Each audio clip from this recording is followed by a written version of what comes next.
Deixa eu virar a câmera. Isso. Olá, E aí, lindona? tudo bem, Rose? Tudo. E você? Tudo bem, graças a Deus. Então tá bom. Frio em Curitiba? Nossa, menina, aqui tá frio. Imagino. Tá, Aqui tá tá bem. Não tá frio?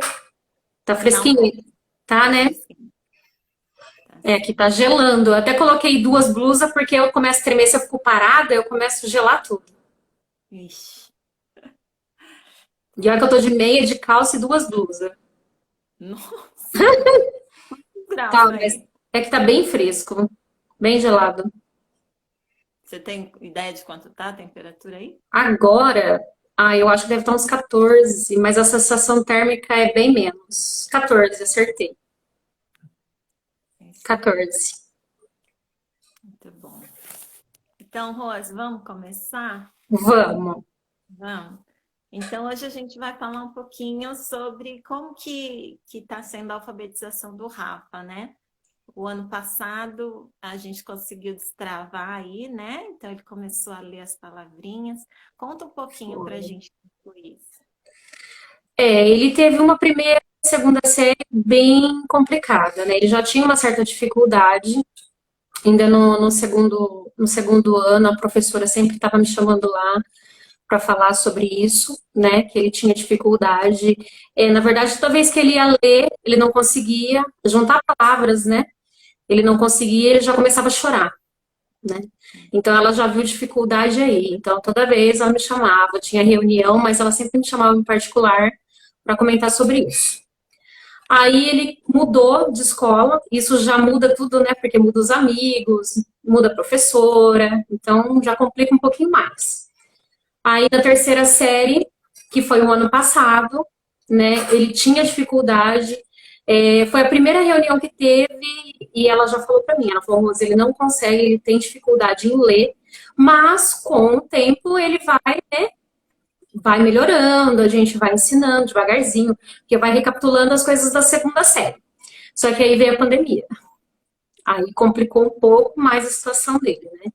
Ele tinha dificuldade em tudo, juntar a palavra, o L, ele tinha dificuldade, o B, ele tinha dificuldade até de falar o B. E em casa eu fui falando, explicando, abecedário, até hoje eu ainda falo, né? Que ele ainda troca as palavras. O M e o N, ele tem muita dificuldade, muita. Eu não sei por que ele tem tanta dificuldade em diferenciar o M do N. É muito dele isso. Às vezes eu falo, ele fala, mãe, é N de quê? Né? Eu ainda fico meio assim.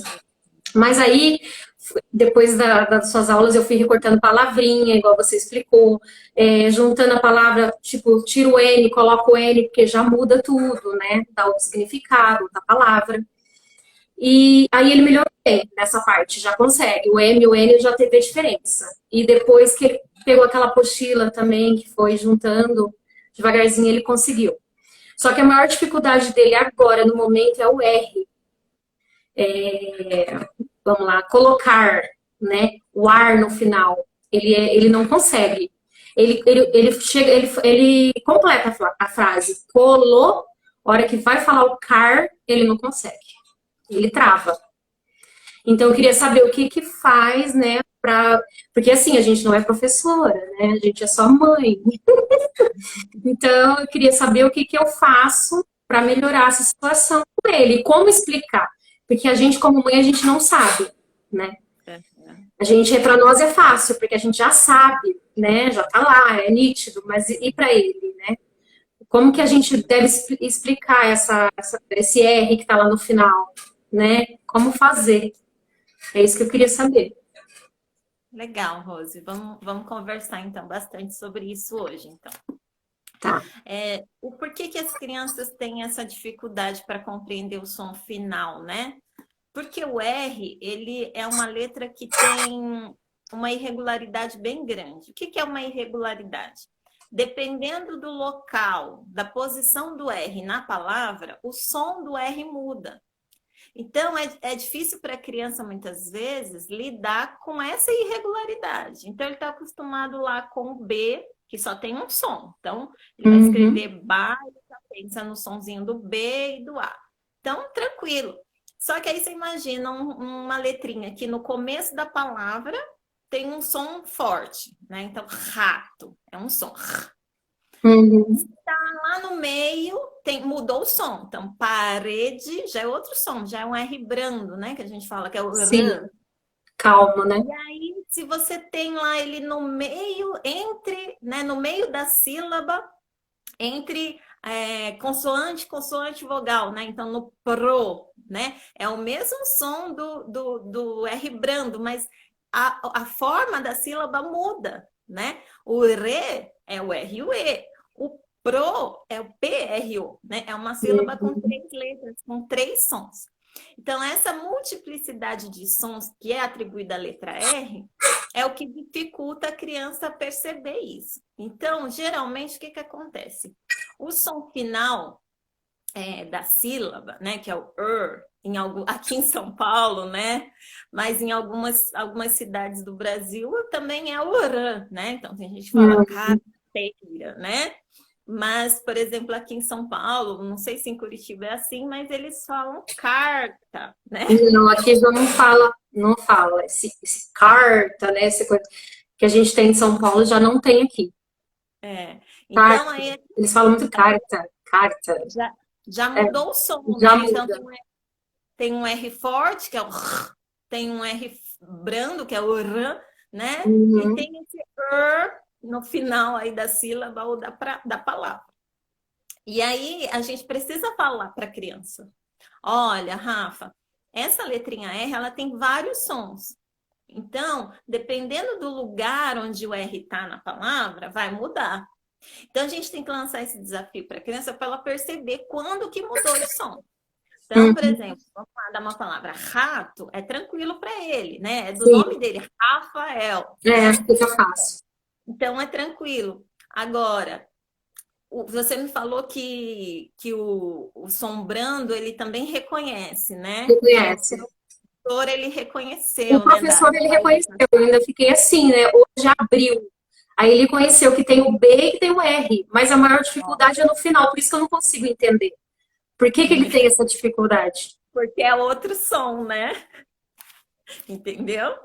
Então eu preparei aqui algumas atividades que você pode fazer, por exemplo, uma atividade por dia. Você não precisa fazer todas durante um dia, porque é cansativo para a criança. Então, em Uhum. cada dia, você vai abordar um aspecto diferente. As atividades que eu vou dar agora para você, você vai perceber que elas têm uma sistematização. O que é sistematização? É um certo treino. Por quê? Alguns conhecimentos que a gente tem, por exemplo, ortografia, matemática, cálculos, algumas coisas que têm a ver com procedimento. Então, para eu escrever carta, eu tenho que escrever o C, o A e tem esse R no final, que é a transcrição do som. Quando envolve procedimento, para o nosso cérebro automatizar, ele precisa fazer algumas vezes, tá? Eu sempre dou o exemplo do dirigir. Dirigir é procedimento, né? Uhum. Faz isso, depois faz aquilo e o carro anda, né? Então, para escrever também é um procedimento, para ler também. Então, principalmente na ortografia, a gente tem que fazer atividade de sistematização, ou seja, de treino. Só que não é um treino sem sentido, tá? É um treino que vai ajudar a criança a desenvolver essa habilidade de reconhecer esse som no final, esse som do R no final, e que Uhum. vai facilitar a leitura dele. Porque quando a criança não compreende, não consegue decodificar esse som no final, ela não consegue desenvolver fluência leitura, velocidade de leitura. E aí, mais lá na frente, vai prejudicar a questão da compreensão. Então, hoje a gente tem lá um problema muito sério aqui no nosso país, que é a questão da interpretação de texto. A gente tem crianças que chegam lá no 5º ano e não conseguem localizar uma informação explícita no texto. Então, é uma informação que está lá escrita, nítida, não é nem uma ideia implícita, é algo que está lá, sabe? Uhum. Localizar a informação e dizer o que aquela informação quis dizer. mais de 60% das crianças no nosso país chegam ao 5º ano sem desenvolver essa habilidade. E por quê? Porque as crianças demoram muito para se alfabetizar. Aí, quando elas se alfabetizam, elas têm uma dificuldade para ganhar fluência leitora por causa das questões ortográficas.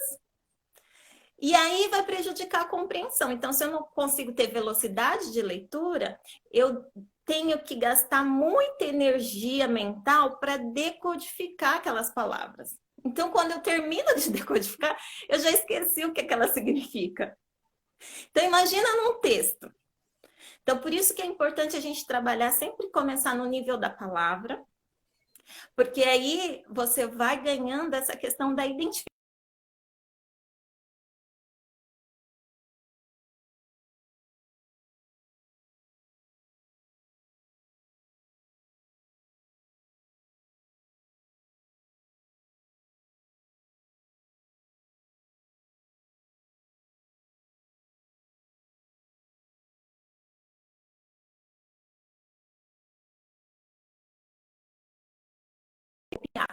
Tá bom? Fazer. Então, a primeira, olha eu lá de novo com as palavrinhas. Isso, Mari. Explica, bem explicadinho. Vamos ver, vai sair ao contrário? Vai. O contrário, Assim. isso. Então, você vai escrever as palavras, os verbos, em tiras de papel, tá?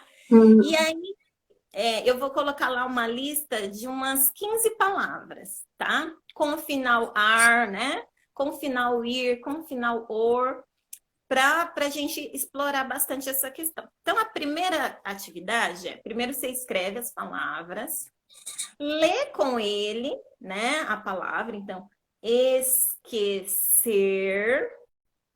E aí a gente vai dar uma entonação, ajudar a criança a perceber que muda a entonação da palavra. O que é entonação? É aonde a gente coloca o som mais forte da palavra. Então, por exemplo, aqui, vamos ao contrário, isso. Pular. Quando a gente fala pular, a sílaba mais forte é o lar. Então, essa é a sílaba tônica, né? É a que a gente coloca mais ênfase. É o lar. Quando a gente tira o R, a sílaba mais forte é o pu. Então, por isso que a gente fala pula. Então, isso é um erro que está acontecendo muito. E na rede social, a gente tem muita gente que escreve assim, eu fui andar. Porque a gente fala assim, né? É difícil você ver uma pessoa que fala, eu fui andar, né? Geralmente a gente fala, eu fui andar.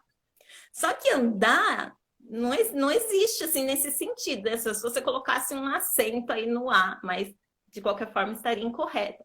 Então, pular, ela só é aqui a sílaba tônica mais forte se tiver o R. Senão fica pula.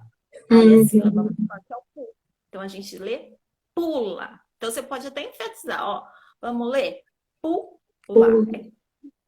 Então esse é o mais forte, pu. Quando a gente põe o R, fica pular.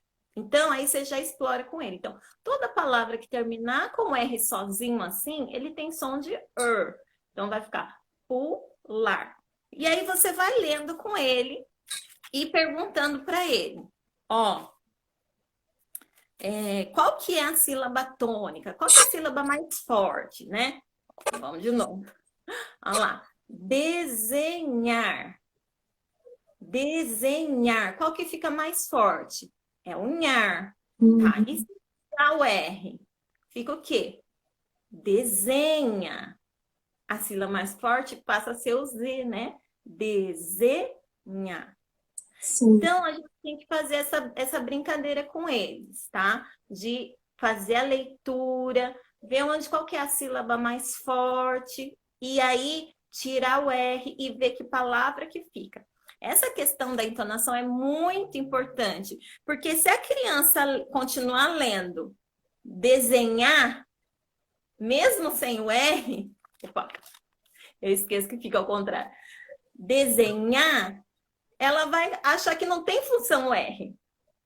Então a gente fala, opa, essa não é a mais forte, né? Só fica mais forte se a gente colocar o R.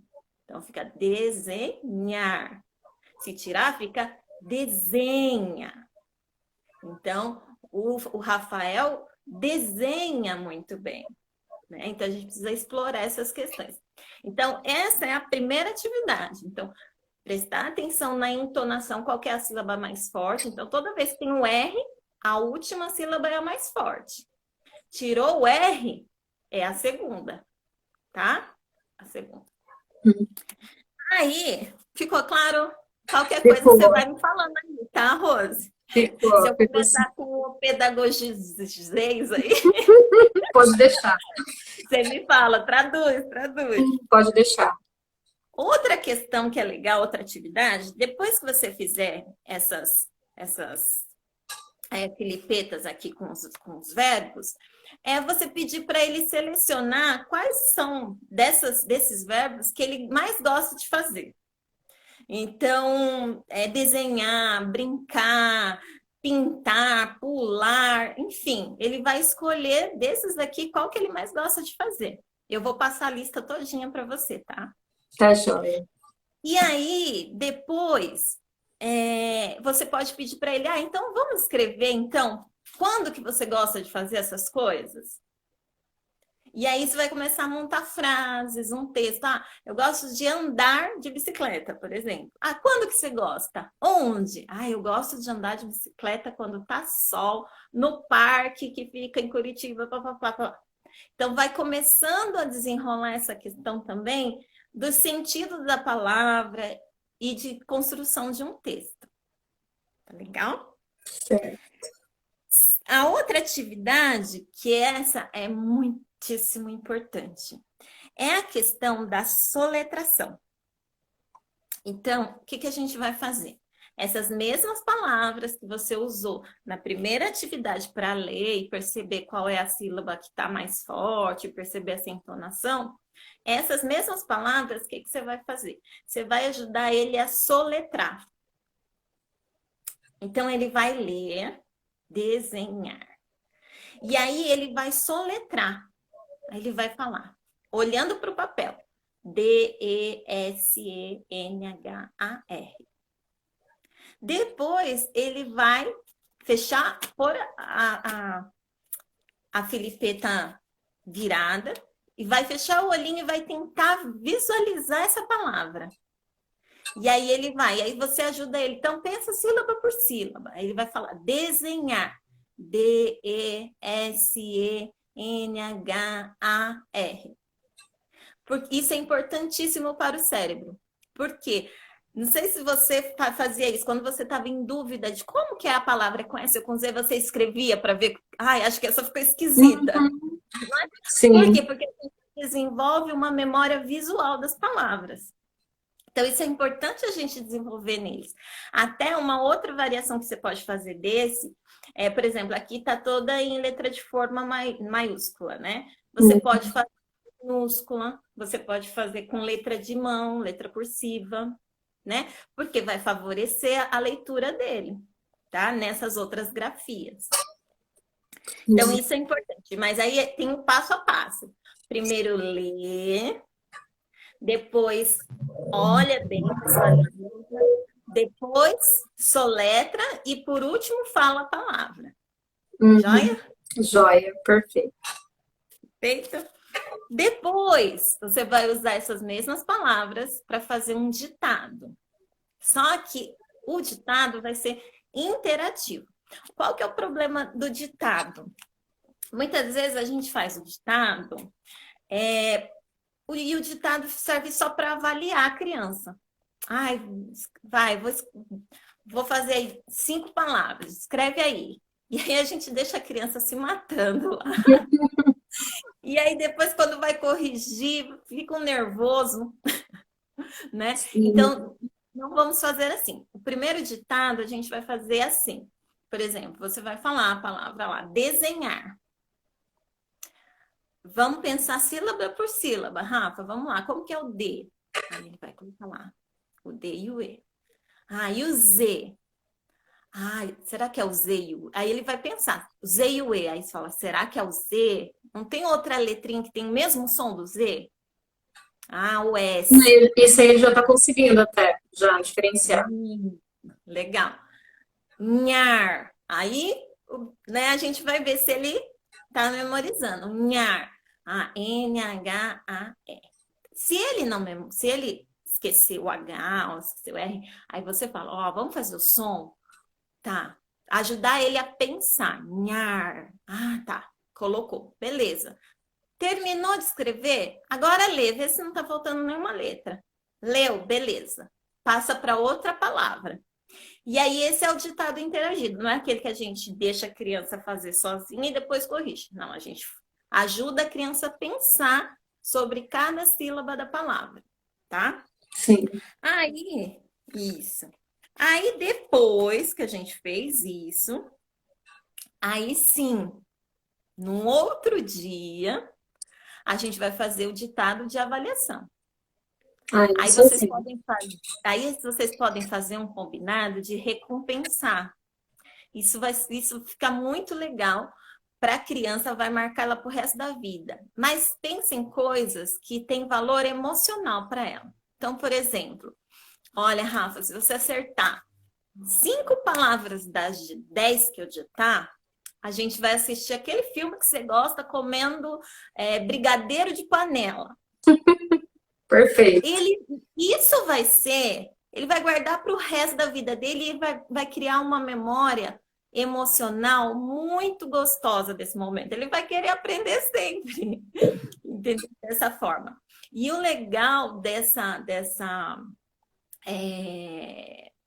forma que a gente está fazendo é que a gente pode usar essa mesma estrutura para ensinar outras questões de ortografia. Né? Então a gente começa lá com a leitura das palavras, prestando atenção na entonação, prestando atenção nos sons que está ali na sílaba, que letra que representa aquele som. Depois a gente vai para o significado daquelas palavras, né? Escolhe quais são essas palavras que você mais gosta, em que contexto que você gosta de fazer essas coisas.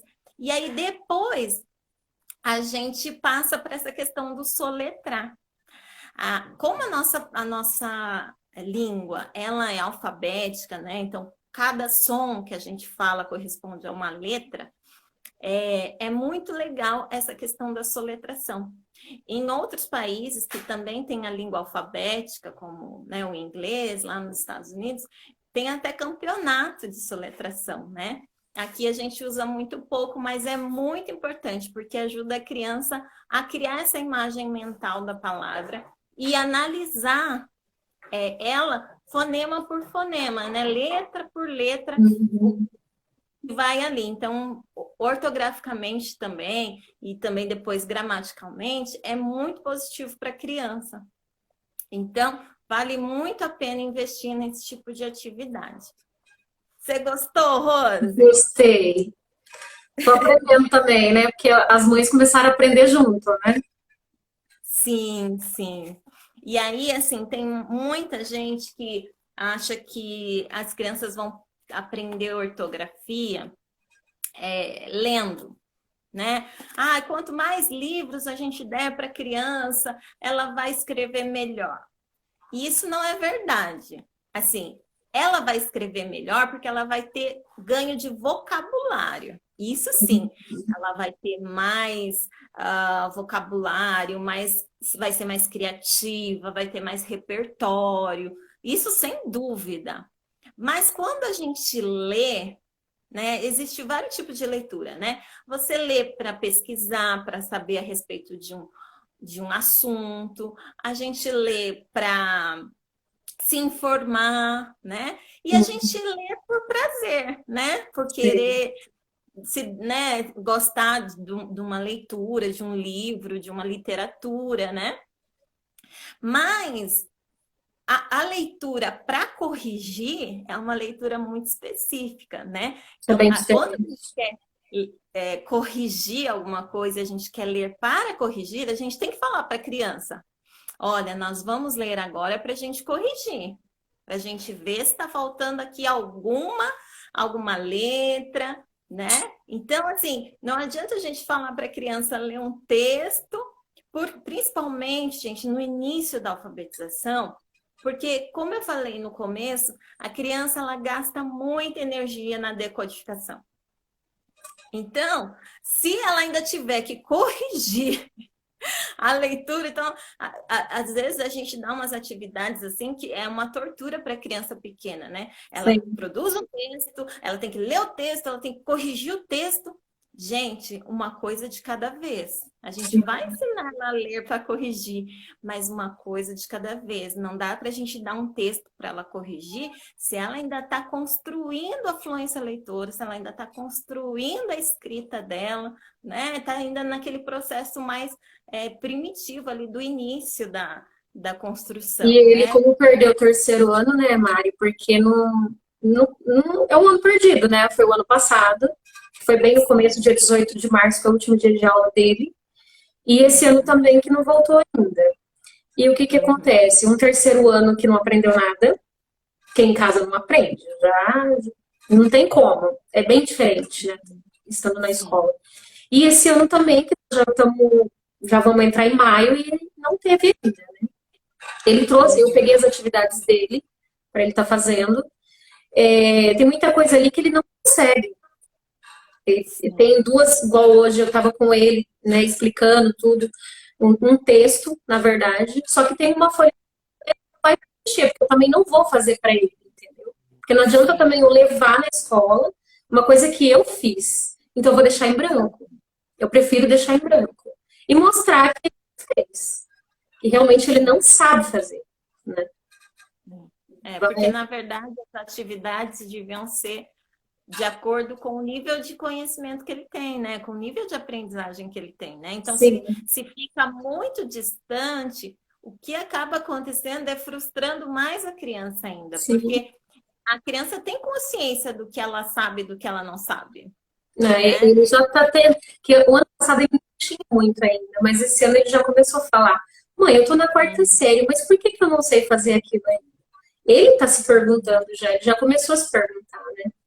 E vai ser estranho, porque lógico que tem crianças que já estão mais adiantadas, e eu sei que ele já tem um pouquinho mais de dificuldade. Então, isso vai me atrapalhar um pouquinho, né? Eu já conversei com professores que falou que vão tentar, né, vir com eles devagar, que nem no caso dele, que é um período integral, que ele vai estudar meio período, outro meio período vai ser de reforço, né, quando voltar. Mas esse quando a gente também não sabe ainda, né? Então... dá para esperar, né? Porque cada dia que passa é mais prejuízo, né? Então a gente tem que pensar nas questões que ele precisa desenvolver para ele avançar, porque no quarto ano as crianças já precisam ler com autonomia, né? Então, por exemplo, se ele é muito bom em matemática, ele é muito bom em matemática, né, Rô? Ele é melhor, bem melhor. Então, matemática ele faz sozinho, eu não preciso estar ajudando. O português é o problema.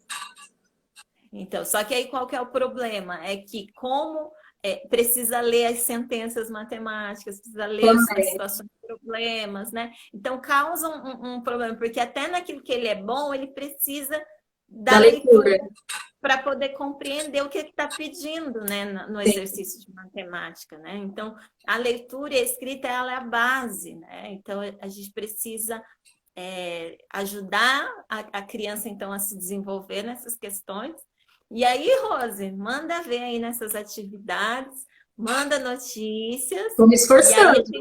Vai indo, aí depois você me fala as próximas, quais são as dificuldades que ele vai tendo, e a gente vai mandando aqui as dicas, as atividades para você ir fazendo. Sim, tá legal? Pode deixar que eu mando sim. Ajudou, Rose? Nossa, muito. Tudo que você está que você está pedindo para estar fazendo com as crianças, né, em geral, eu estou fazendo com ele e está dando certo. Que bom, Rose. Fica até mais feliz. Hoje ele ainda falou para mim que hoje o que a gente fez de atividade foi bem mais gostoso. Ai, que então, ele está pegando um pouco mais de gosto, né, de estar estudando, né? Porque antes ele não tinha vontade. O ano passado mesmo, assim, toda vez que ia estudar era um choro. Ai, esse ano ele já está com um pouquinho mais de vontade, está se soltando mais, está bem mais tranquilinho. Legal, que bom, fico feliz, viu? E qualquer dúvida, se você perceber outra situação, pode mandar para mim que a gente vai ajudar aí da melhor forma possível. Pode deixar, Mari. Tá bom? Fica Tá. com Deus. Obrigada por ter topado, né? Fazer essa live. Morrendo de vergonha porque eu não subo a câmera, né? Ainda falei, seu coração, comecei a gelar, o coração começa a bater mais forte. Falei, meu Deus do céu, mas deu certo. Ai, obrigada a todo mundo que tá aí, Camila, Ayla, obrigada mesmo. Ai, que linda, Ayla, Camila. A Jaque também tinha entrado, mas não sei se ela tá ainda. Que gostoso. Obrigada. Isso aí, que a gente consiga alcançar muitas crianças, né? Que a gente possa ajudar aí de alguma forma a amenizar, né, esses problemas. E que a gente vai, né? Que seja aí um bom começo, né? Ah, eu precisava de você aqui em Curitiba, de professora aqui. Não é verdade? Eu ia adorar ir para Curitiba. Eu sei, você gosta do friozinho, aqui é tranquilo. Gente, muito obrigada pela atenção de vocês. Fiquem com Deus. Fica com Deus, Rose. Obrigada. Obrigada, meu amor. Você também. E Fica com até ele. a próxima. Até a próxima, se Deus quiser. Beijo. Tchau. Beijo. Tchau.